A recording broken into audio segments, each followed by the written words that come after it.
Mr. Seahorse by Eric Carle.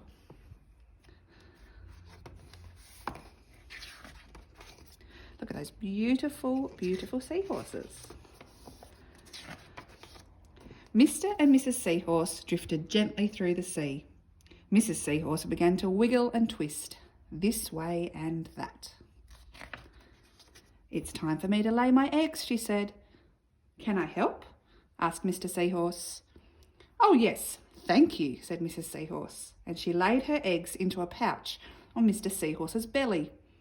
"I'll take good care of our eggs," said Mr. Seahorse. "I promise." As Mr. Seahorse drifted gently through the sea, he passed right by, what's behind here? A group of trumpet fish hidden in a patch of reeds. But before long, Mr. Seahorse met another fish. "How are you, Mr. Stickleback?" asked Mr. Seahorse. "Delighted," replied Mr. Stickleback.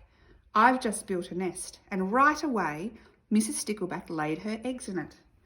Now I am taking good care of them until they hatch." "Keep up the good work," said Mr. Seahorse, and swam on his way. As Mr. Seahorse drifted gently through the sea, he passed right by, what's behind here? A lionfish hidden behind a coral reef. But before long, Mr. Seahorse met another fish. "How are you, Mr. Tilapia?" asked Mr. Seahorse. Mr. Tilapia couldn't answer. His mouth was full of eggs. I know, said Mr. Seahorse. "Mrs. Tilapia has laid her eggs. Now you are taking good care of them until they hatch." Mr. Tilapia nodded his head. "You must be very happy," said Mr. Seahorse, and swam on his way. As Mr. Seahorse drifted gently through the sea, he passed right by, what's hiding? A pair of leaf fish hidden amongst the seaweed. But before long, Mr. Seahorse met another fish. "How are you, Mr. Curtis?" asked Mr. Seahorse. "Perfectly fine," replied Mr. Curtis. "Mrs. Curtis has laid her eggs and I have stuck them on my head. Now I am taking a good care of them until they hatch." "You are doing a good job," said Mr. Seahorse, and swam on his way. As Mr. Seahorse drifted gently through the sea, he passed right by a stonefish hidden behind a rock. He's a grumpy looking fish, isn't he? But before long, Mr. Seahorse met another fish. "How are you, Mr. Pipe?"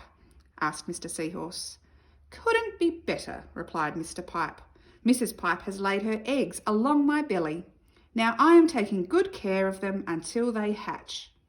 "You should feel proud of yourself," said Mr. Seahorse, and swam on his way. Before long, Mr. Seahorse met another fish. "How are you, Mr. Bullhead?" "Tip-top," replied Mr. Bullhead. "Mrs. Bullhead laid her eggs. The eggs hatched. Now I'm babysitting." "You are doing a great job," said Mr. Seahorse, and swam on his way. He's got lots of fish to look after. There we go. I think I missed something. Here we go. The time had come for the seahorse babies to be born. Mr. Seahorse wiggled and twisted this way and that. At last the babies tumbled out of Mr. Seahorse's pouch and swam away. One baby turned around and tried to go back into the pouch. "Oh no," said Mr. Seahorse, "I do love you, but now you are ready to be on your own." There we go. Lots of dads in the sea.